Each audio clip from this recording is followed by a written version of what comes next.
Como sabemos, la Nueva Jerusalén es una pequeña comunidad en Michoacán encapsulada en el tradicionalismo religioso.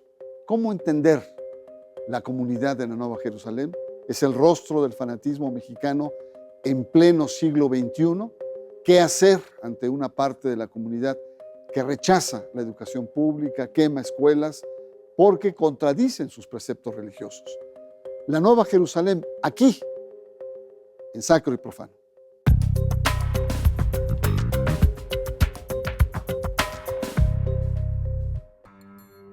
El inicio del ciclo escolar 2012 no se efectuó con normalidad en la Nueva Jerusalén, en el estado de Michoacán.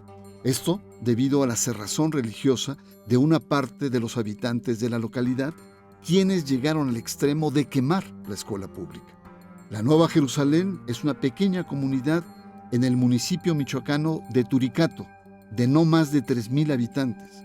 Fue fundada en 1973 por el sacerdote católico conservador Nabor Cárdenas, luego de que la religiosa vidente Gavina Romero le transmitiera las revelaciones de la Virgen del Rosario para que construyera una comunidad protegida por la divinidad. Papá Nabor, como le llamaban al fundador, no aceptó las renovaciones de la Iglesia Católica planteadas en el Concilio Vaticano II en los años 60. La Nueva Jerusalén fue fundada con una identidad típicamente sectaria. Siguiendo al sociólogo alemán Max Weber, todo movimiento sectario tiene 3 componentes básicos. Primero, férreo control de un líder autoritario. Segundo, regreso a los fundamentos y orígenes religiosos, de ahí la expresión fundamentalismo. Y tercero, la intransigencia y rechazo de los valores del mundo moderno. Durante décadas, el tradicionalismo social y religioso de la Nueva Jerusalén ha sido tolerado en extremo por las autoridades. Los habitantes tenían prohibido ver la televisión, escuchar la radio o jugar al fútbol. Las materias de biología y química eran prohibidas y la enseñanza básica se fundamentaba en la Biblia y las videncias.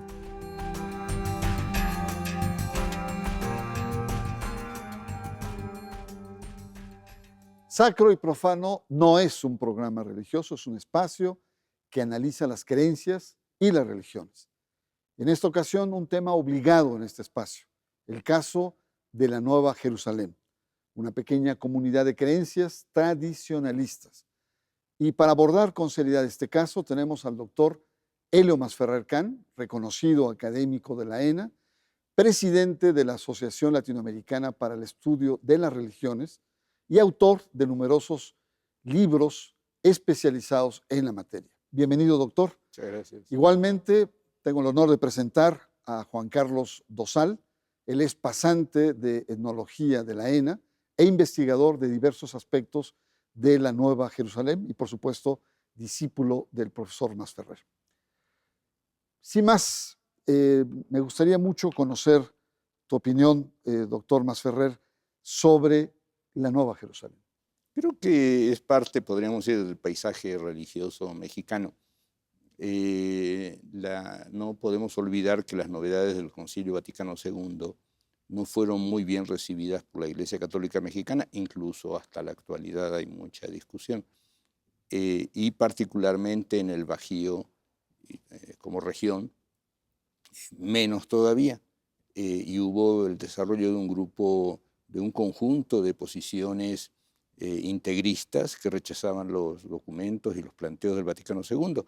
En ese contexto creo que tenemos que ubicar a Nueva Jerusalén como parte o una de las expresiones más, podríamos decir, más conflictivas de un catolicismo mexicano que le falta renovarse, que evidentemente trata de mantener los orígenes, la misa de antes del Concilio Vaticano II, de trabajar en latín, etc.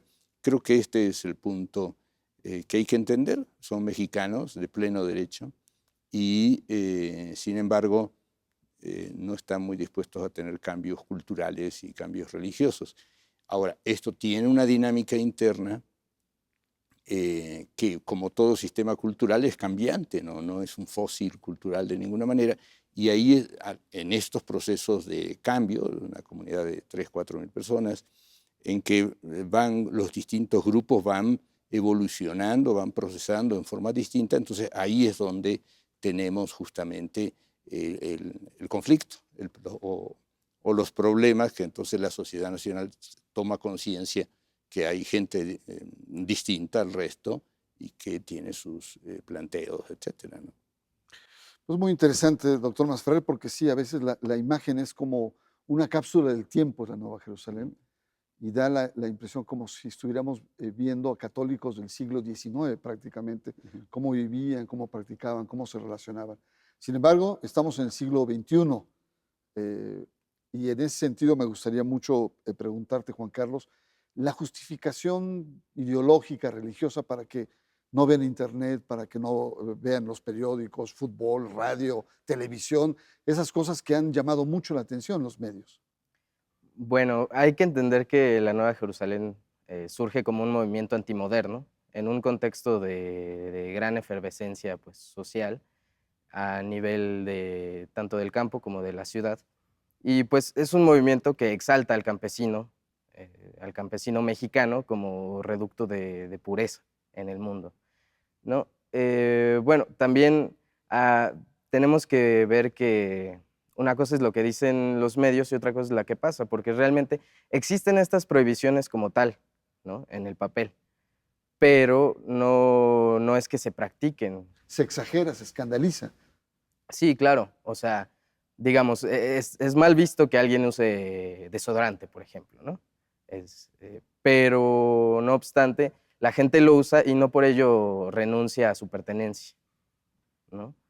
Entonces, bueno, por un lado hay que entender que es un movimiento antimoderno, pero por otro lado hay que entender que pues, hay una serie de cambios al interior de la comunidad bastante importantes que ponen un poco en cuestión estas cosas que se mencionan. Digamos, el Internet es utilizado, la televisión es vista, ¿no? La gente está ahí al tanto de lo que dicen los medios sobre ellos y ellos van construyendo y reconstruyendo su propia identidad a partir de eso. Claro que su bandera principal de lucha es esta resistencia al cambio y resistencia a la modernidad, pero ya, digamos, ya no pueden seguir con un control tan férreo. Gracias, Juan Carlos. Pues tenemos una primera aproximación, Nueva Jerusalén, una comunidad tradicional, tradicionalista, antes del Concilio Vaticano II, antimoderno. Es las primeras afirmaciones que llevamos. Le pido que hagamos un corte y regresamos. Está usted en Sacro y Profano.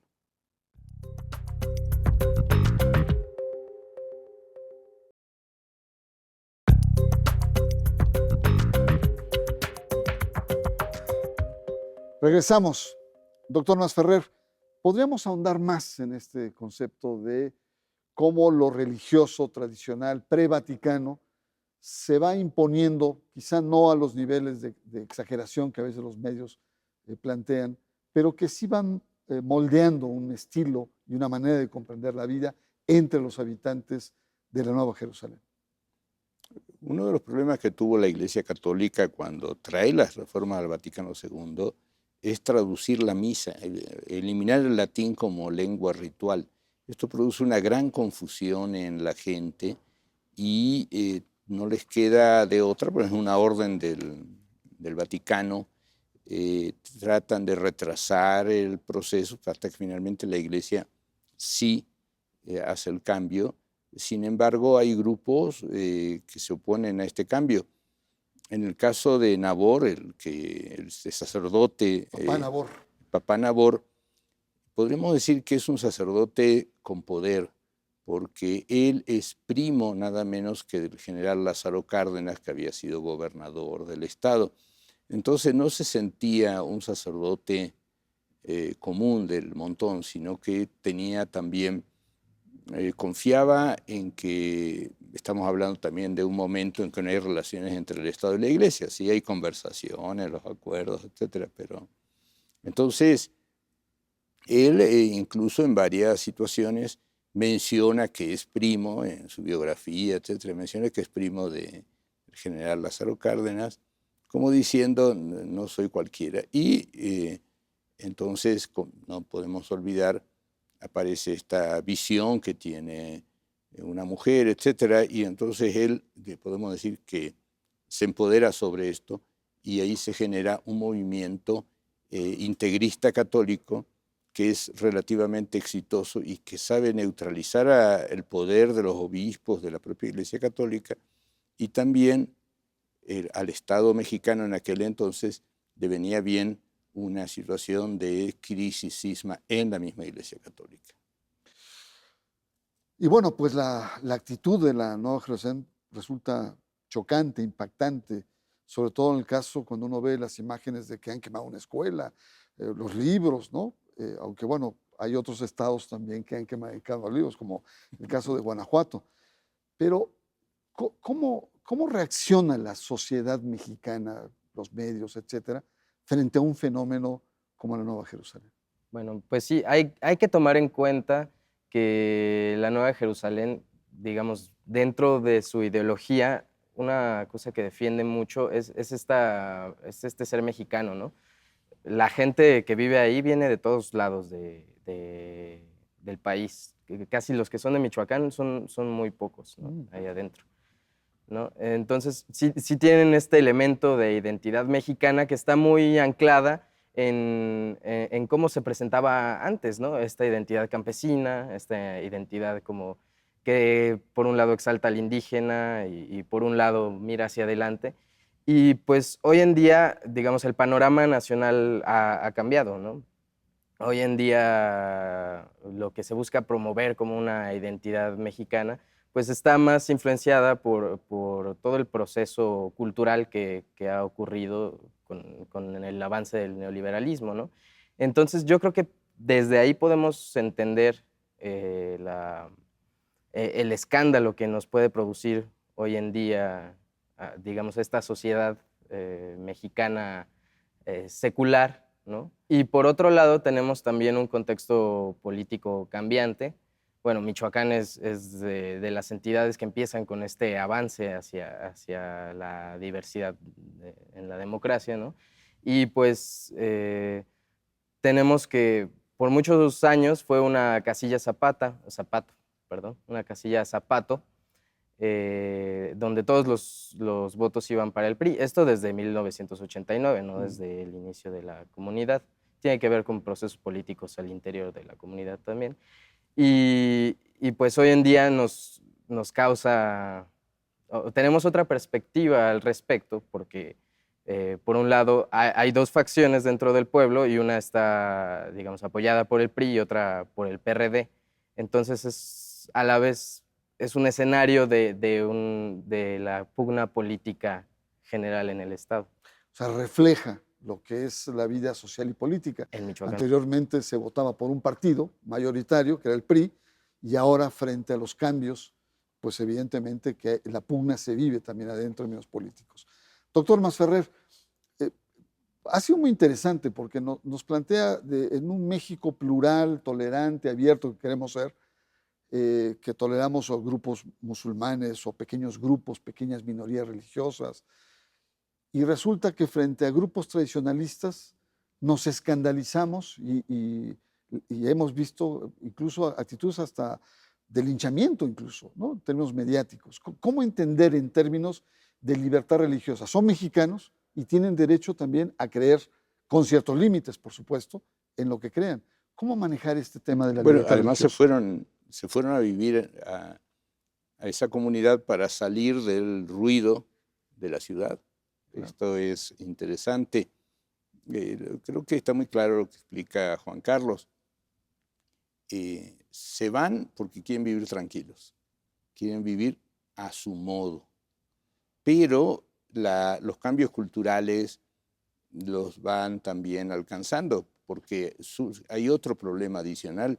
Los padres pueden haber decidido irse a vivir ahí, porque, etcétera, pero muchos de ellos tienen hijos. Claro. Y entonces esos niños, esos jóvenes, no necesariamente están de acuerdo con lo que le enseñan sus padres, porque además, aunque supuestamente no hay internet, no hay televisión, pero muchos son parientes de braceros, hijos, hermanos, etcétera, y tienen teléfonos satelitales que pueden hablar con Estados Unidos, ¿no? Aunque supuestamente nada de eso es así. Entonces, hay una situación de cambio cultural, o sea, una población que quiere seguir siendo católica, pero no necesariamente con este catolicismo del siglo XIX, de principios del siglo XX, ¿no? Y se le agrega esta coyuntura política que explicaba Juan Carlos, porque el Papá Nabor era pariente de los Cárdenas, pero los Cárdenas, bueno, Cuauhtémoc, y era tío de Cuauhtémoc, termina en otro partido, y entonces esto ya se va complicando, ya no puede ser una urna zapato, y comienza a haber un faccionalismo a su interior, en que hay grupos que quieren ejercer sus derechos religiosos, Claro. cada quien a su manera, y ahí es donde una comunidad tan rígida como se había fundado originalmente, se intensifica, se genera un conflicto religioso agudo, y entonces ahí es donde es noticia para los medios, y ahí es donde los medios recurren a un conjunto de estereotipos, acusarlo de fanáticos, de vivir fuera de época, aunque hace 60, 70, 80 años, así se vivía en México, ¿no? No, indudablemente. Yo imagino que muchos cristeros que hoy son levantados como héroes, como santos, era la manera en cómo vivían su fe y cómo la expresaban. Ujú. Pues yo la verdad estoy muy favorablemente impresionado con los planteamientos que se hacen, porque el problema de fondo, uno de los problemas de fondo, es el tema de la libertad religiosa. Vamos a un corte, regresamos, estamos en Sacro y Profano.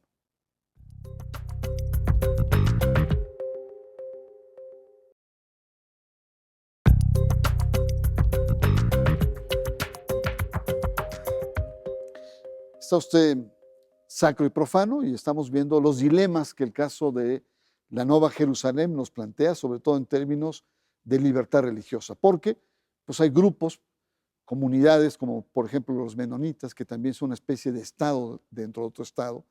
Si uno se pone a ver también en muchas grandes ciudades se acordonan las zonas, las viviendas, y hay reglas internas y nadie entra, no entra cualquier ciudadano. En el caso de Nueva Jerusalén ha habido escándalos, incluso en términos políticos, ha entrado a actuar los partidos, el propio Estado, etc. Ahóndanos más sobre estos dilemas, porque me parece importante tener claro esta perspectiva. Hay un dicho popular que dice, en los ricos es alegría, en los pobres borrachera.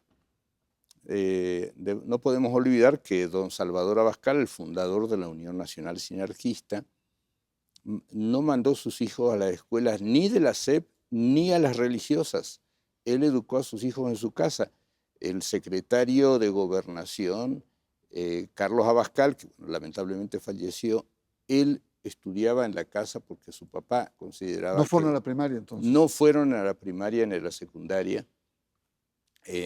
Entonces, don Salvador Abascal educó a sus hijos a su manera. No, nadie dijo nada. Sin embargo, bueno, y su hija tuvo un conflicto famoso con Aura, etc. Y en cambio, a los de Nueva Jerusalén, el problema es que ellos quieren educar a sus hijos a su manera.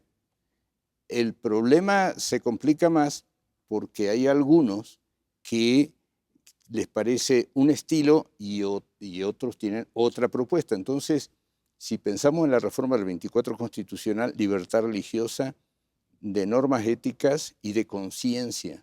Entonces, ¿cómo pensar en grupos que van cambiando dinámicamente, porque todos los grupos cambian, cómo van cambiando esta cultura, esta nueva cultura religiosa, en que dentro de una comunidad de origen hay una forma y al lado de eso hay otra manera de llevar este catolicismo integrista? Entonces, en esa perspectiva, pensando en que todavía tienen que hacer la ley reglamentaria del cambio constitucional, cómo garantizar los derechos de todos y particularmente de los niños que no necesariamente coinciden con sus padres. Pues es todo un desafío, ¿no, Juan Carlos? Un desafío en el sentido que todos nos parecía incomprensible cómo es posible que no se impartiera una educación básica primaria que se dé a todos los niños en este país y en la Nueva Jerusalén. Cuéntanos las tensiones que se generan, tu punto de vista sobre este tema. Sí, claro, bueno, como dice el profesor, educación, digamos, como tal, comunitaria, ha habido desde siempre, ¿no? Siempre han tenido su escuela parroquial y no habían tenido problemas hasta que surge esta división a raíz de conflictos políticos adentro y sobre todo de que se muere Nabor Cárdenas, el líder carismático, y entonces surge una lucha faccional, ¿no? La escuela pública, digamos, la escuela del Estado fue gestionada por elementos de la CENTE y realmente más que ser como un llamado de los pobladores de la Nueva Jerusalén a tener esa educación, es una forma de involucrar al Estado en el conflicto faccional. ¿Por qué? Porque realmente escuchamos de escuelas rurales donde la gente va 3, 4, 5, 6 kilómetros, ¿no? Caminando hacia la escuela. Y bueno, el pueblo más cercano está a media hora caminando. Digamos, si no quisieran ir a esa escuela, pues se van a la del pueblo. Pero realmente entonces la exigencia de que hubiera esta escuela es una forma de meter al Estado y de meter no solo a la educación, sino a las leyes del Estado, ¿no? Muy bien, pues entramos entonces en la parte final, doctor Masferrer. ¿Qué conclusiones nos deja el caso? Es decir, ¿hacia dónde? ¿Qué lecciones a ti como académico, como acucioso investigador del tema, qué lecciones te deja? Que ejercer la libertad religiosa es algo muy complicado en México porque don Plutarco Elías Calles no tiene ningún inconveniente en negociar con los menonitas y les deja educar en su lengua, tener sus propias escuelas, incluso eligen muy adelante ser ciudadanos mexicanos cuando habían nacido en México, o sea, le dan poderes particulares. Aquí el problema es cómo estos mexicanos de Huarache,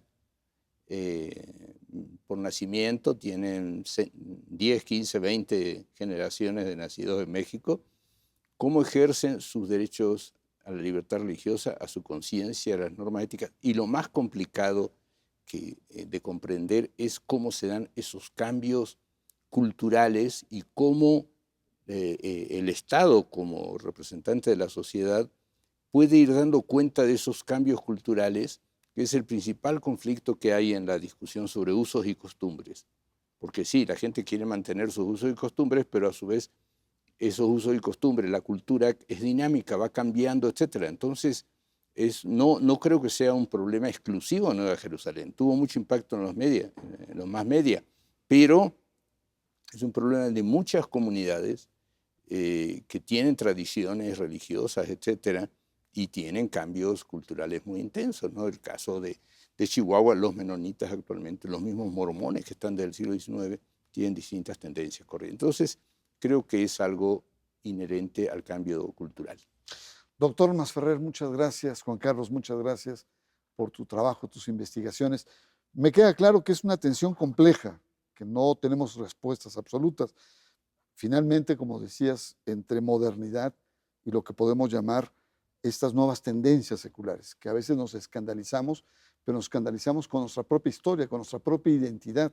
En el caso de Nueva Jerusalén es una comunidad tradicionalista, pero era la manera de vivir el catolicismo probablemente siglo XVIII y siglo XIX, y que por lo tanto entonces quedan nuevamente el tema de la libertad religiosa, sus límites, el tema de la tolerancia y la apertura. Por su atención, muchísimas gracias. Nos encontramos en una próxima emisión aquí en Sacro y Profano.